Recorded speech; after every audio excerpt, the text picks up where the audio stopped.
تو مدینہ طیبہ میں بدر کے مقام پر غزوہ بدر کا واقعہ ہوا تھا۔ تو مسلمانوں کی صحابہ اکرام کی پہلی جنگ تھی جو حق اور باطل کے جنگ تھی۔ میں نے چاہا کہ آج کے جمعۃ المبارک کی مجلس کے اندر اس صحابہ اکرام کے ایمانی جذبے کا تھوڑا تذکرہ کر کے اپنے لیے آخرت کا سامان پیدا کر سکتے۔ دعا ہے کہ اللہ تبارک و تعالیٰ مجھے حق سچ بیان کرنے کی توفیق عطا فرمائے۔ میں نے سورہ بقرہ کی ابتدائی آیہ مبارکہ سامنے تلاوت کی، جس میں اللہ تبارک و تعالیٰ ان صحابہ اکرام کے ایمان کی بات بیان کرتے ہوئے ارشاد فرماتا ہے کہ جب وَمِنَ النَّاسِ مَن يَقُولُ، جب کچھ لوگوں سے یہ کہا جاتا ہے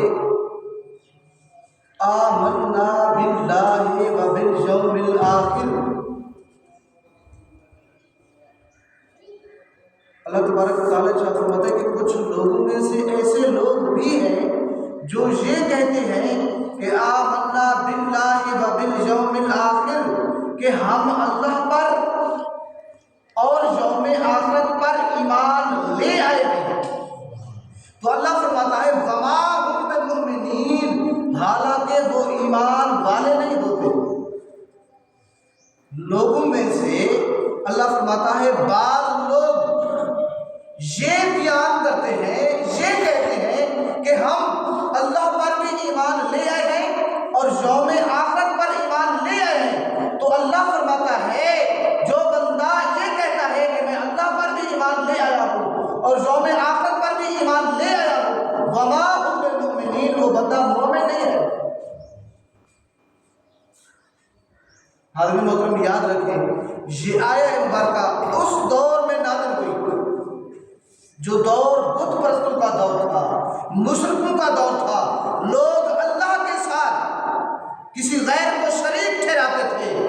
اس دور میں بھی اگر کوئی بندہ یہ کہتا ہے کہ میں اللہ کو کسی کے ساتھ شریک نہیں ٹھہراتا، میں بت پرستی بھی نہیں کرتا،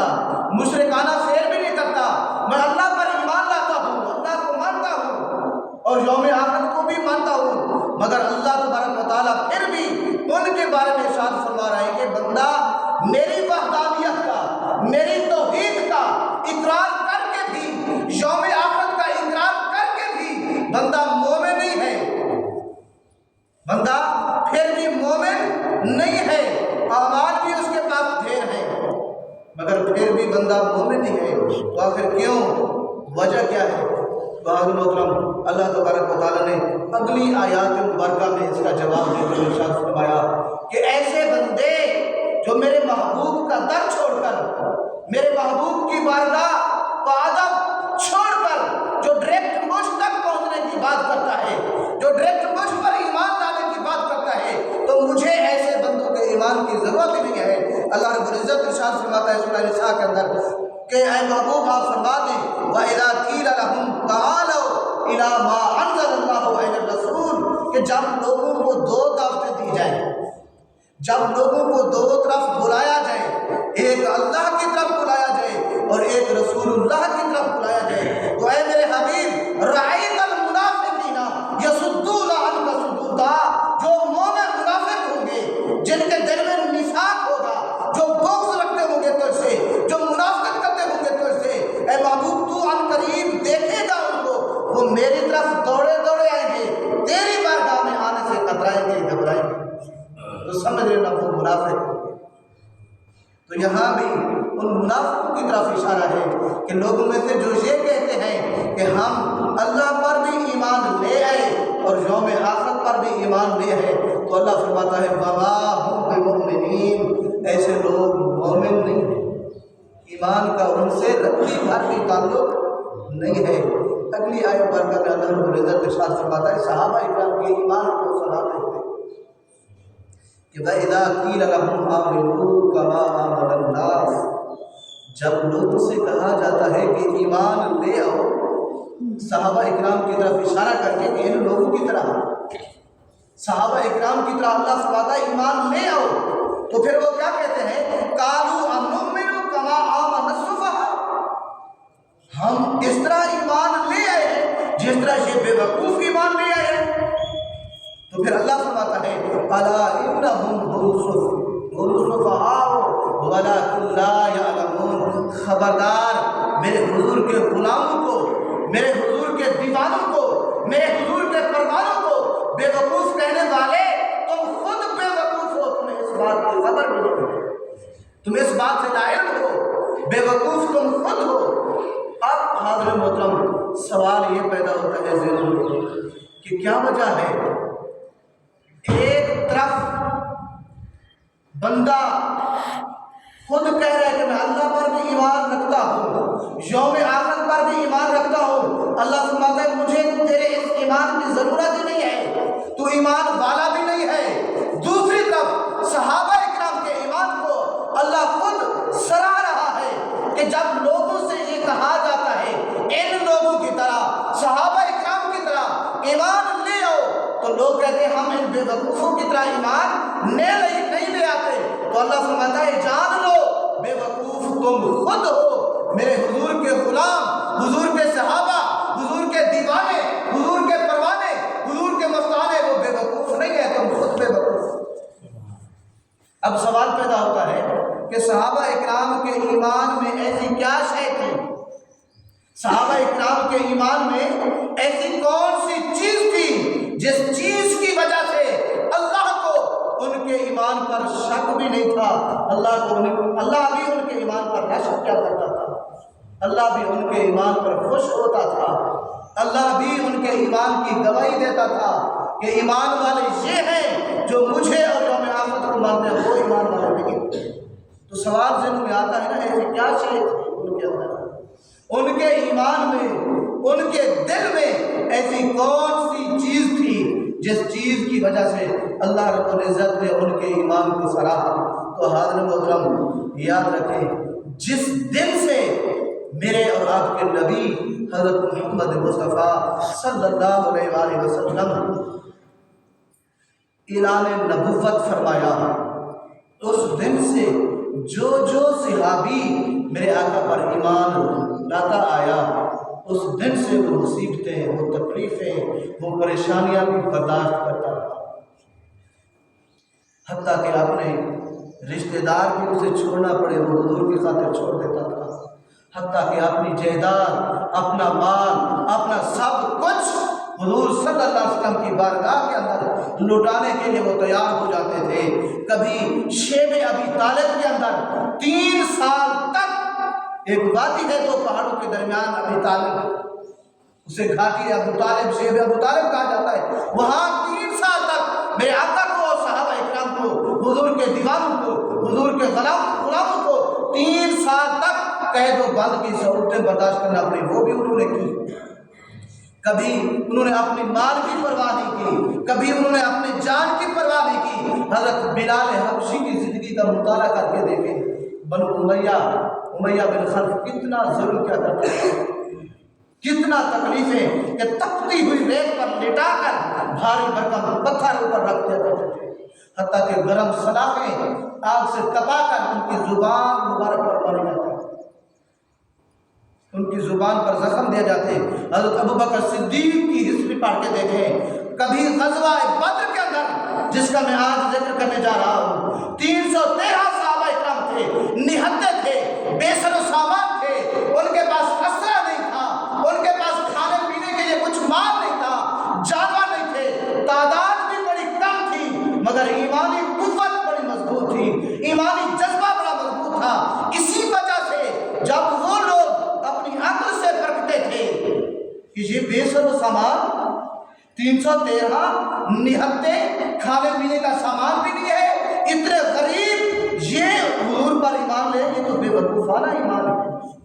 انہیں کوئی مالی فائدہ بھی نہیں مل رہا یہاں،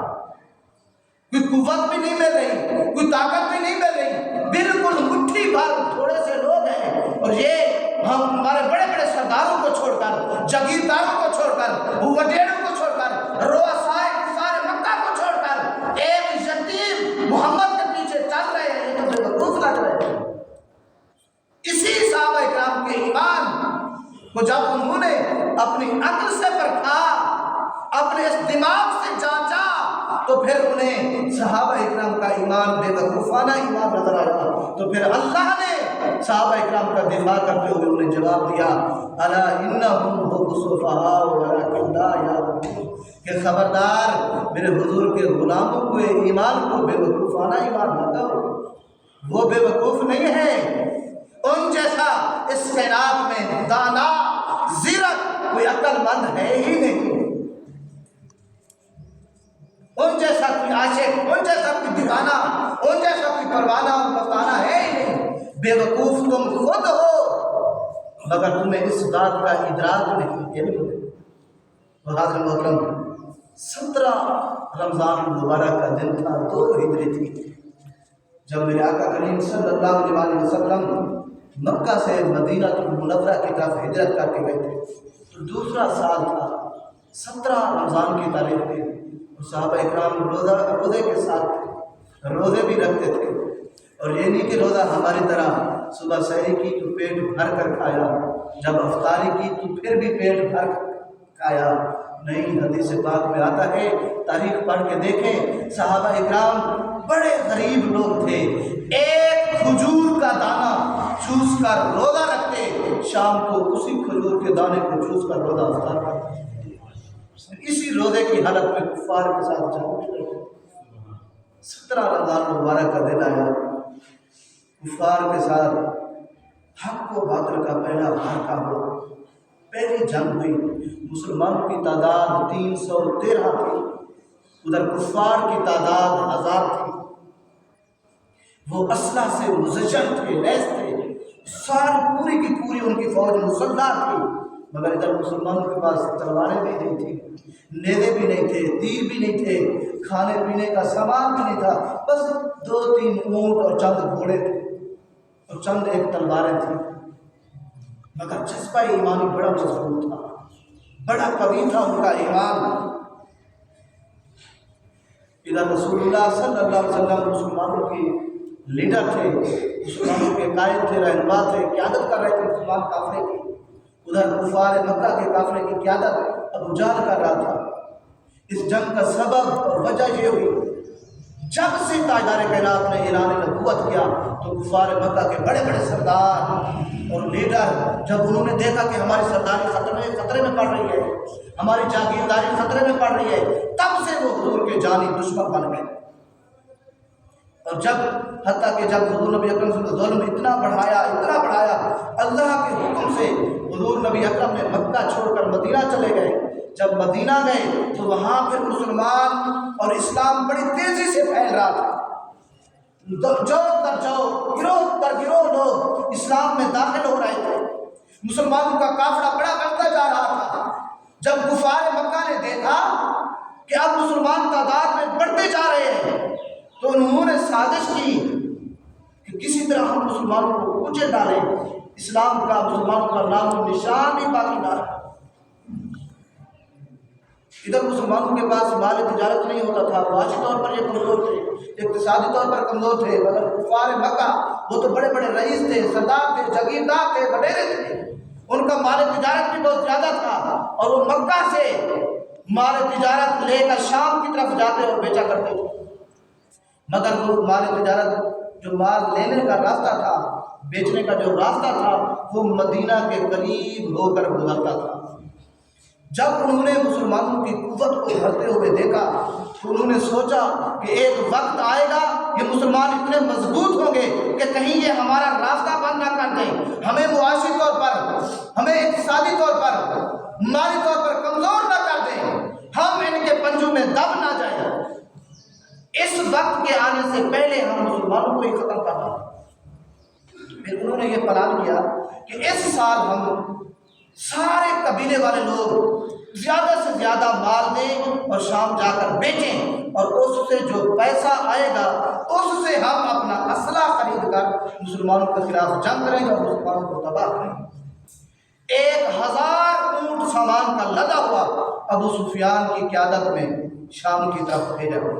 جب ابو سفیان شام سے مال بیچ کر واپس آ رہا تھا تو انہیں خوف ہوا، انہیں ڈر ہوا یہ کہ کہیں مسلمان جب میں مدینہ کے قریب جاؤں میرے قافلے کو لوٹ نہ لے۔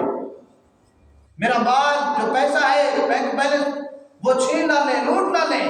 تو انہوں نے پہلے سے ایک اپنا ایلچی سفیر ایک خادم بھیجا کہ تم جا کے مکہ کے بڑے بڑے سرداروں کو کہو کہ ابو سفیان کے قافلے کو مسلمانوں نے لوٹ لیا ہے۔ تو پھر جب ہو گیا انہوں نے اپنے کپڑے بھی پھاڑ دیے اور روتا ہوا چیختا چلاتا ہوا بڑے بڑے سرداران قریش کے پاس گیا، کفار مکہ کے پاس گیا کہ ابو سفیان کے قافلے کو انہوں نے لوٹ لیا اور تمہارا جتنا بھی مال بیچا تھا، جو نفع کمایا ہم نے، پیسہ لیا، وہ سارے کا سارا مال بھی چھین لیا۔ تو وہ تو پہلے ہی مسلمانوں کے دشمن تھے، اسلام کے خلاف تھے۔ جب انہوں نے یہ بات سنی کہ ہمارا مال تجارت انہوں نے چھین لیا ہے، تو پھر ان کا تیش میں آ گئے، غصے میں آ گئے، مزید آگ اندر بڑھ گئی۔ تو بڑے بڑے سردار ابو جہل کی قیادت میں چلے آئے، عتبہ بھی تھا، شیبہ بھی تھا، عباس بن عبد المطلب، انہوں نے بھی ابھی اسلام اس وقت قبول نہیں کیا تھا، وہ بھی تھے، ولید بن عتبہ بھی تھے، بڑے بڑے سردار پھر آئے، روانہ ہوئے۔ جب تاجدار کائنات صلی اللہ علیہ وسلم کو اس بات کی خبر ہوئی کہ کفار مکہ سے روانہ ہو کر مدینہ منورہ آ رہے ہیں جنگ کی خاطر، لڑنے کی خاطر، ادھر میرے آقا کریم صلی اللہ علیہ وسلم نے اپنے غلاموں کو اکٹھا کیا، ان کی ترتیب دی، صف بندی کی، اور انہیں ان کے جذبات کو ابھارا اور ان سے مشورہ کیا۔ تو اس وقت مسلمانوں کے جذبات دیکھنے والے تھے، چاہے وہ انصار سے آبا ہوں یا مہاجر سے آبا ہوں، ہر ایک کا جذبہ یہ ایمانی اتنا مضبوط تھا کہ وہ مر مٹنے کے لیے، اسلام کی خاطر شہید ہونے کے لیے تیار تھے۔ حضرت شداد بن عمرو رضی اللہ تعالیٰ عنہ مہاجر سے آگے تھے۔ جب تاجدار کائنات صلی اللہ علیہ وسلم نے تمام صحابہ اکرام سے باری باری مشورہ کیا، تو حضرت شداد بن عمرو رضی اللہ تعالیٰ عنہ نے عرض کی، یا رسول اللہ صلی اللہ علیہ وسلم، جس طرف اللہ نے آپ کو حکم دیا ہے آپ تشریف لے چلیں، ہم آپ کے ساتھ ہیں۔ بخدا ہم آپ کو وہ جواب نہیں دیں گے جو بنی اسرائیل کو، ایک دفعہ حضرت موسیٰ علیہ السلام کو اللہ رب العزت نے قوم عمالقہ، بڑی ظالم قوم تھی، ان کے ساتھ جہاد کرنے کا، جنگ کرنے کا حکم دیا۔ تو جب موسیٰ نے اپنی قوم سے کہا کہ اللہ رب العزت اس قوم سے، اس بادشاہ کے خلاف جنگ کا، جہاد کا حکم دے رہا ہے، پھر انہوں نے کیا جواب دیا پتہ ہے؟ انہوں نے کہا اذهب انت وربك فقاتلا ان هؤلاء قاعدون، کہ موسیٰ تو جان اور تیرا رب جانے، ہم تو ہاتھ پہ ہاتھ رکھ کے بیٹھے ہوئے، ہم دیکھتے رہیں گے، ہم نہیں چلتے۔ تو حضرت شداد نے کہا بخدا یا رسول اللہ، ہم وہ جواب نہیں دیں گے جو بنی اسرائیل کو اس کی قوم دیا کرتے تھے، جس طرح موسیٰ کو اس کی قوم نے جواب دیا، جس طرح یہودیوں نے موسیٰ کو جواب دیا۔ حضرت محترم، یہودی بزدل قوم ہوتے، بڑی بزدل قوم ہے، مگر آج شومی قسمت ہم مسلمان بزدل ہیں، آج وہ ہمارے مقدس زمینوں پر قبضہ کیے ہوئے، ہمارے لوگوں کو مار رہے ہیں۔ فقط کیا ہے کہ ہمارے اندر وہ ایمان نہیں رہا، ہمارا جذبہ ایمانی کمزور ہے، ہم متحد نہیں ہیں۔ اس وقت تعداد تھوڑی ہوتی تھی، مگر جب متحد ہو کر کفار کے ساتھ لڑتے تھے، پھر اللہ کی مدد اور نصرت بھی ان کے ساتھ ہوتی تھی۔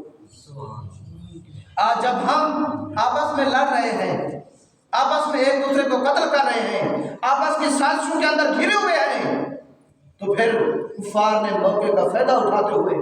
یہودیوں نے موقع کا فائدہ اٹھاتے ہوئے کہ دیکھا کہ مسلمان تو آپس میں لڑ رہے ہیں، ان کا آپس میں کوئی اتحاد نہیں ہے، کوئی متحد نہیں ہے، ان کو لیڈ کرنے والا کوئی لیڈر نہیں ہے، کوئی رہنما نہیں ہے، تو پھر انہوں نے موقع غنیمت جانتے ہوئے ہمارے بیت المقدس کو اپنے قبضے میں لے لیا، اور وہاں طرح طرح کا ظلم آپ دیکھ رہے ہیں سوشل میڈیا پر۔ فلسطین آج کس حالت میں ہے، بھوک اور پیاس کی کمی ہے، وہاں قلت ہے، بچے رو رہے ہیں، تڑپ رہے ہیں، مر رہے ہیں پیاس کے ساتھ۔ تو حضرت آج بھی اسی جذبہ ایمانی کی ضرورت ہے، اسی اتحاد کی ضرورت ہے کہ اس وقت ہوتے تو 313 تھے، مگر اتحاد اتنا تھا، جذبہ ایمانی اتنا مضبوط تھا کہ سامنے ہزاروں کی تعداد میں بھی لشکر آ جاتا تو وہ بھی ان کے سامنے ذلیل و رسوا ہو کر چلا جاتا۔ پھر جب تاجدار کائنات صلی اللہ علیہ وسلم نے حضرت شداد کی اس جذبے کو دیکھا، پھر حضور نبی اکرم صلی اللہ علیہ وسلم نے صحابہ کرام کی طرف اپنا روح سخن پھیرا اور صحابہ کرام سے فرمایا اشیروا علی ایھا الناس اے لوگوں مجھے مشورہ دو اس حالت میں۔ تو حضرت سعد بن معاذ رضی اللہ تعالیٰ عنہ انصار صحابہ میں سے تھے، وہ اٹھ کھڑے ہوئے، یا رسول اللہ مجھے لگ رہا ہے کہ آپ ہماری رائے پوچھ رہے ہیں۔ حضور نے فرمایا جی میں آپ سب کی رائے پوچھ رہا ہوں، آپ سے اس بارے میں، اس جنگ کے بارے میں مشورہ طلب کر رہا ہوں۔ تو حضرت